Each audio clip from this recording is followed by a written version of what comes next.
Hello, and welcome to the Powder Room, where we discover the message within our messes.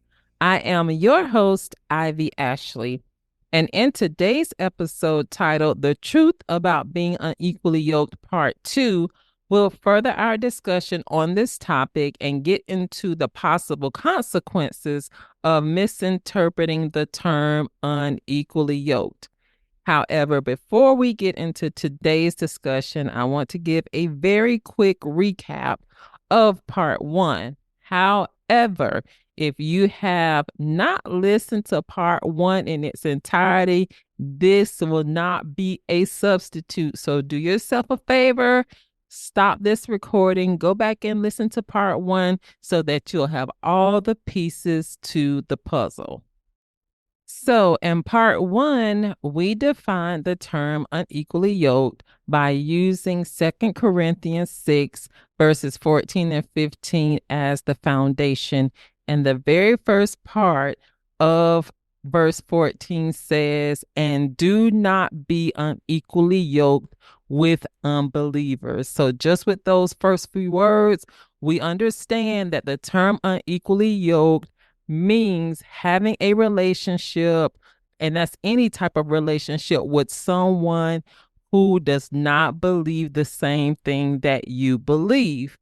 And Paul issued this warning to the Corinthian church because he had heard that they started entertaining relationships with people who were not believers. And as a result of those connections, they began to be affected by those relationships and stray away from their own belief system. So, even though the term unequally yoked is used for a myriad of things, it is specifically talking about having a relationship with unbelievers and does not apply to issues of compatibility, which is what we talked about last week. So, with that being said, let's go ahead and get into possible consequences of misinterpreting the term unequally yoked.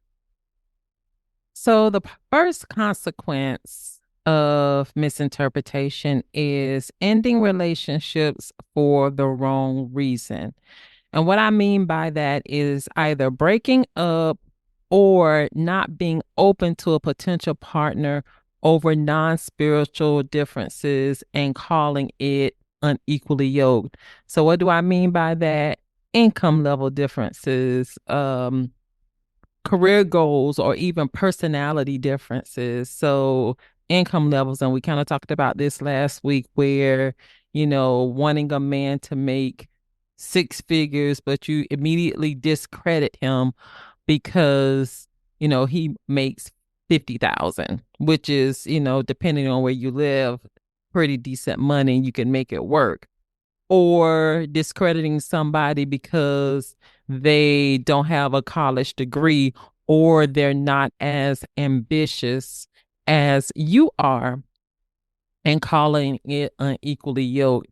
And I think that a lot of times we put unnecessary expectations on people that when you really, you really boil down to it, it really doesn't matter when it comes to having a very successful relationship, because really, you know sometimes a person may only need, the right motivation, and that right motivation can be you. But we want these already made, people that come to us perfect, and more than likely that is not going to happen in 2025, because we all have something. We can all be better in some area. And look, your husband may not be 100% the way you want him. Your wife may not be 100% with where you want her when you meet her.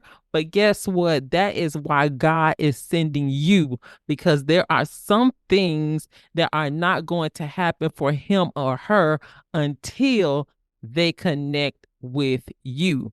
So don't put the baby out before the bathwater, as the old people said back in the day. Also, blaming unequally yoked instead of addressing personal shortcomings in relationships.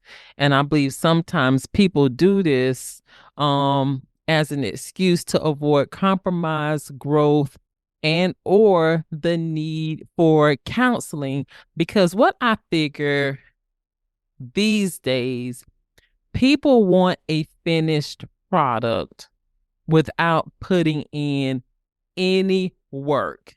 And that is totally not going to happen. Any relationship that's worth its salt, it took some work to get there. It took a lot of work for it to get there.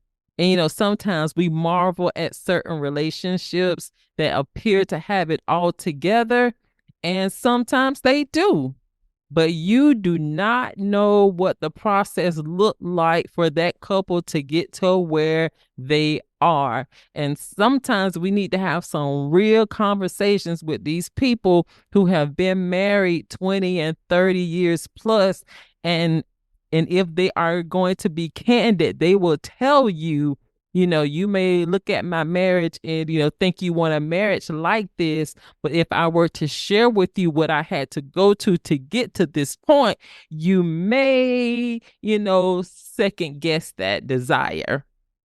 So stop trying to look at, these relationships and say relationship goals. No, that might not be your goal when you realize what she had to put up with in order to get him to that place, or what he had to put up with in order to get her to that place.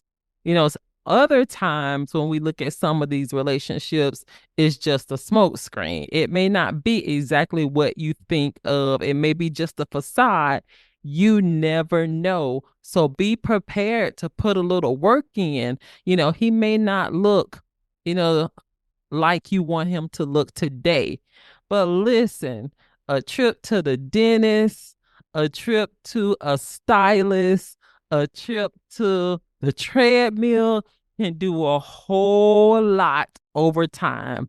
So please, just begin to, as you're dating, as you're seeking marriage, as you're desiring a relationship, take the blinders off and see people past what you see on the outside, gain perspective on them and stop letting a physical attraction or just, some of these other compatibility issues to interrupt or keep you from God's best because you can't see past the exterior.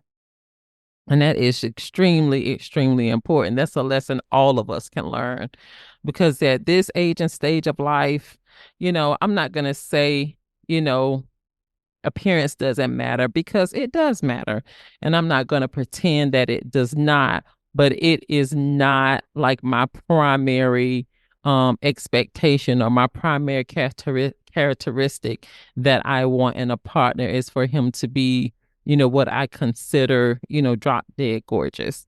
Um, listen, my perspective or my outlook on beauty or handsomeness or sexiness has definitely evolved over time. And I think age and maturity will bring you to that point. The second consequence for misinterpreting the term unequally yoked is staying in harmful relationships. So, with this one, people may ignore clear signs of incompatibility just because their partner is a believer. And that could be abuse, that could be financial irresponsibility, that could be emotional unavailability. But just because the person names the name of Christ you think it's okay. And some may say, girl, ain't nobody doing that no more. Well, listen, people have gotten married for a whole lot less. So I submit to you that it still happens, especially from a woman's perspective. And I can speak to this perspective because I've been there where you've been single for so long.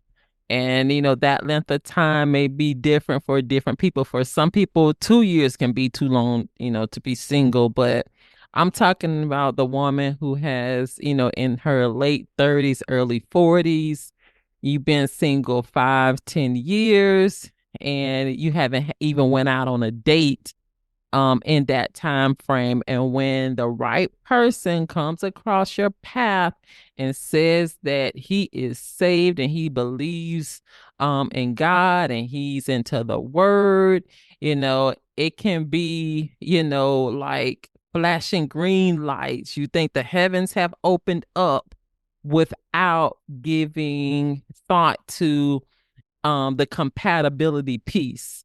And to that point, being a believer is step one. That doesn't even get you in the door as far as I'm concerned. It makes you available, but it does not necessarily make you qualified. All right. Again, it makes you available, but it does not make you qualified. So we cannot be under the false assumption that as long as they're Christian, we must be yoked. Um, no. No.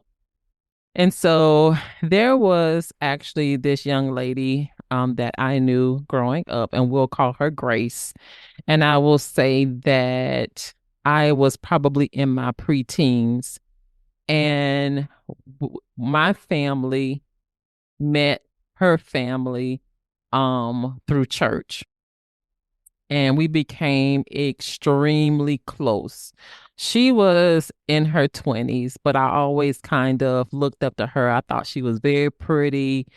She had things going for herself. She had a great job, and she became a Christian. And somewhere down the line, she met this guy, and they eventually got married. And on the outside, he looked like, he was nice looking, and he appeared to be a great catch. Well, somewhere down the line, it was determined, or we figured out that this guy was a drug addict. And I didn't find out all of this until, I was into my adulthood. But I think what happened in this situation is that he presented a fraud, and he portrayed himself as somebody that he was not. And so they dated for a while. I think after a year or so, they did get married.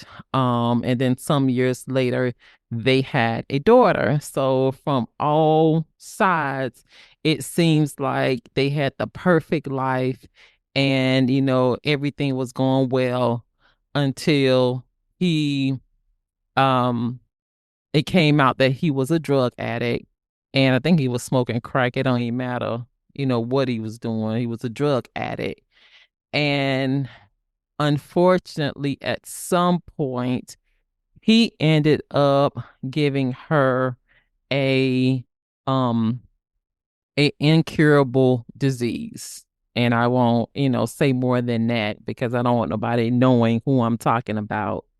And unfortunately, after fighting for so many years, um, she ended up dying, from the disease. And it was, such an unfortunate, situation.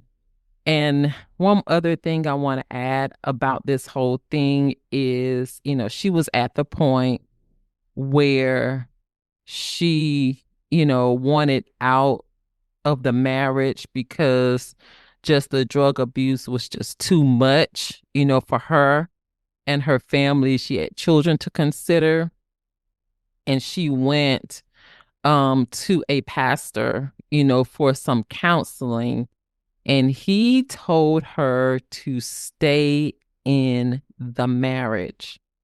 And of course, some of us, we really heed to the voice of, pastors, especially back then in like the 90s and the early 2000s. People really took their pastor's voice as gospel.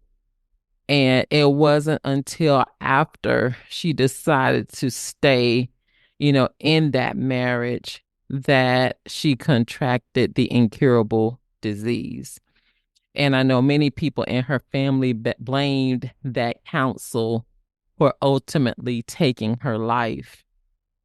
So, just based on, that, occurrence and her passing impacted me. Like I said, she was probably a good 10 or so years older than me, but I still admired her, from afar or, from close because, we knew each other very well.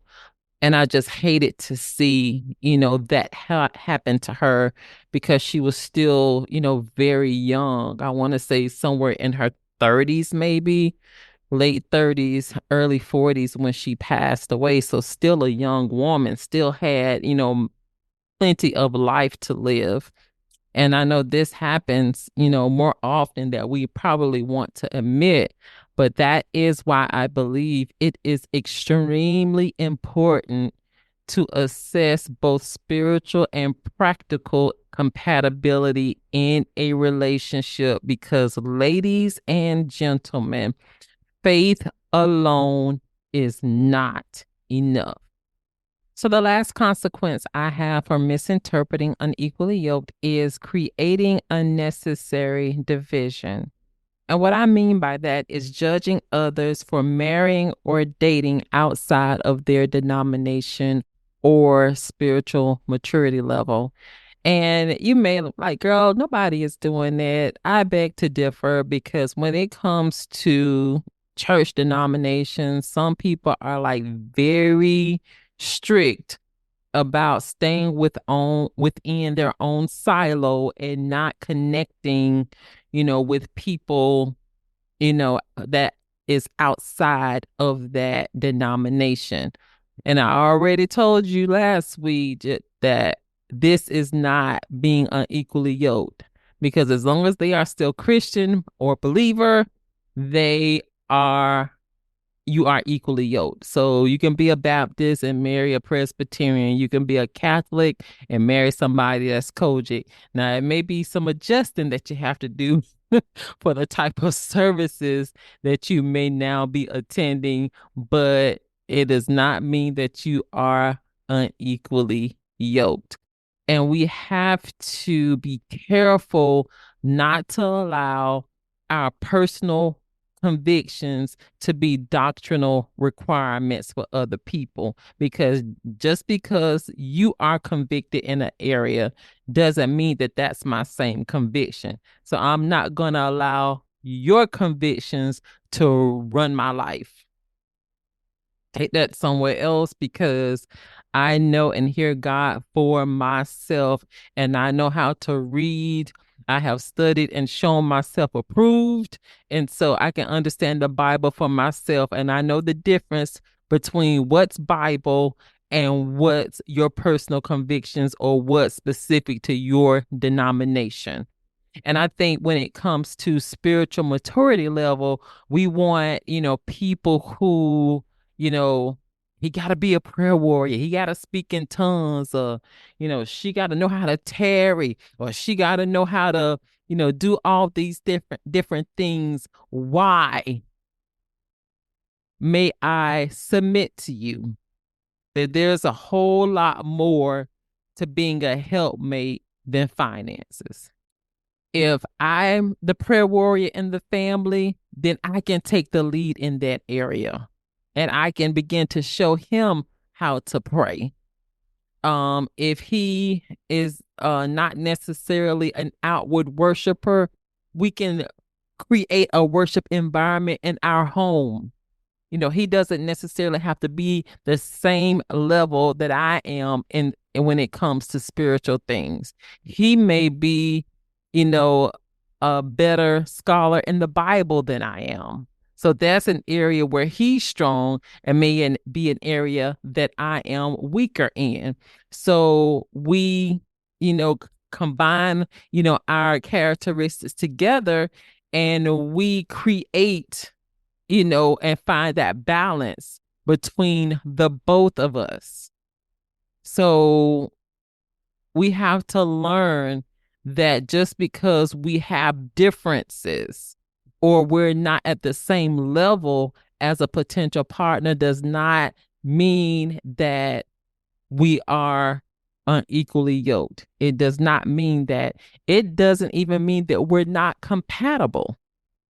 It just means that we have different areas of strength, and we can use those different areas of strengths and areas where we need to improve as a positive in our relationship.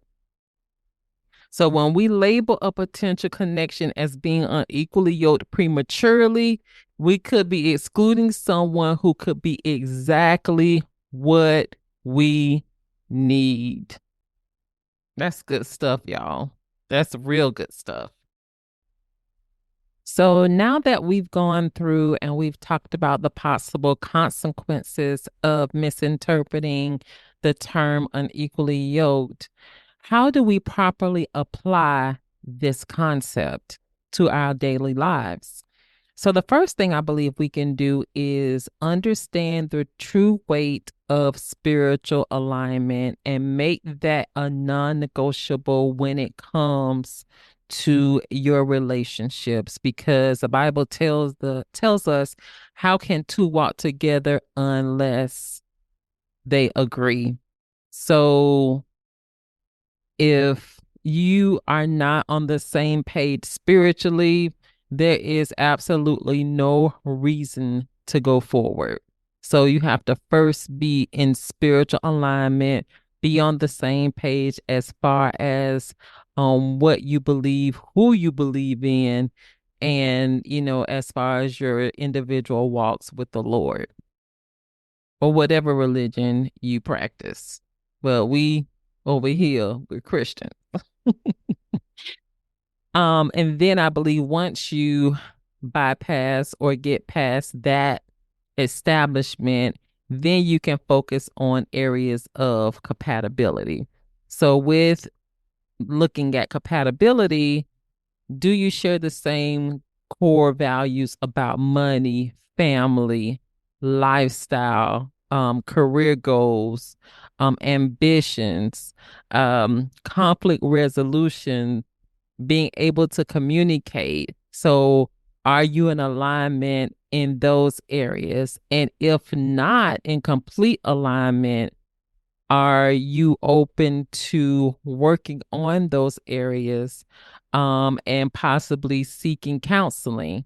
It is very, very important because, one of the things that's important for me is premarital counseling.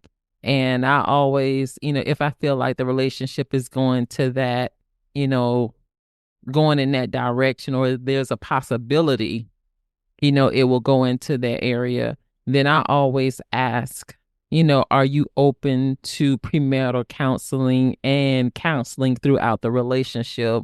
Because I'm telling you, there is absolutely nothing wrong with getting a mental health checkup every now and then. And, since probably in the early or late 2000s, actually, I've been, keeping a therapist very, very close to me, because I believe the worst thing you can do is seek out counseling only when there's an issue. I believe if you have this ongoing cadence of checking in with a mental health therapist, it will kind of keep you balanced. So you don't have to just wait until there's an issue to talk to somebody. Also, how we can apply this term correctly is by allowing the Holy Spirit to lead you when it comes to choosing a partner. We've already determined that it's, not just about being a believer. It takes a lot more than that in order for relationships to work. It is super, super, super, super important to have discernment in your relationships. Proverbs 3, 4, and 5 says that we have to acknowledge God in all thy ways and prior to making connections. Because many times we select somebody based on our preferences, then we ask God to sanction it. We're like, wait a minute. Now you want to ask me about this relationship and you've been dating him for 6 months or dating her for almost a year. And now you want to ask me if I agree with it. And so what if I say no? At that point, you're going to be hurt and all, bent out of shape because you didn't seek me, from the very beginning. So before your feelings start getting involved, ask God from the very beginning, is, this the right fit for me, God? You already know who I am and you know who he is, you know who she is. Let me know if I'm going not in the right direction, and if I'm not, please stop me in my tracks, because I do not have time, I do not have mental space, I do not have the ability to open up my heart for the wrong person. So God, please save me from myself.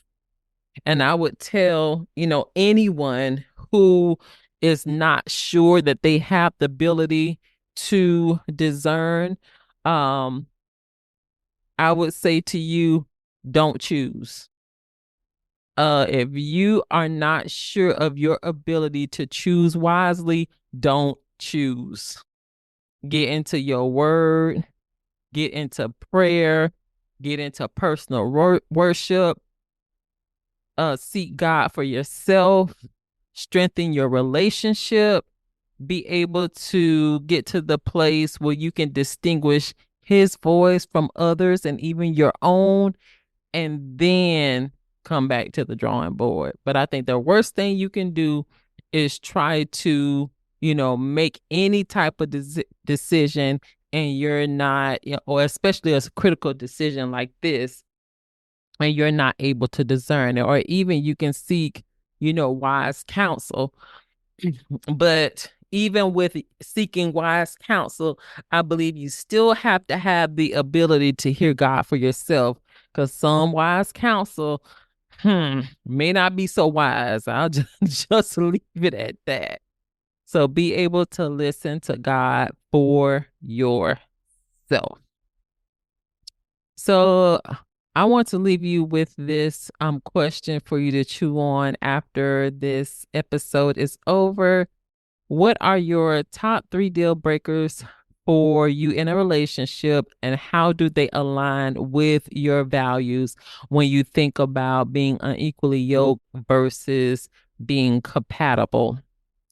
Thank you guys so much for tuning in to the Powder Room today. We have our tagline, which I say after every episode, where we discover the message within our messes. And so today, let's identify the mess. So the mess is, as a believer, we can make a mess when we make critical life decisions without soliciting the guidance of the Holy Spirit. And so the message in the mess is making sure we always include God, and heeding to his voice in our lives will save us from a lot of unnecessary turmoil and struggle. Again, I invite you to share with me your personal stories, your thoughts, your questions. I would like to hear from everyone. You can follow me on social media, Instagram at the only Ivy Ashley, also on Facebook at the only Ivy Ashley. I would love, love, love, love, love to hear from you. Again, thank you for listening to the Powder Room Podcast and have a great day. Be blessed.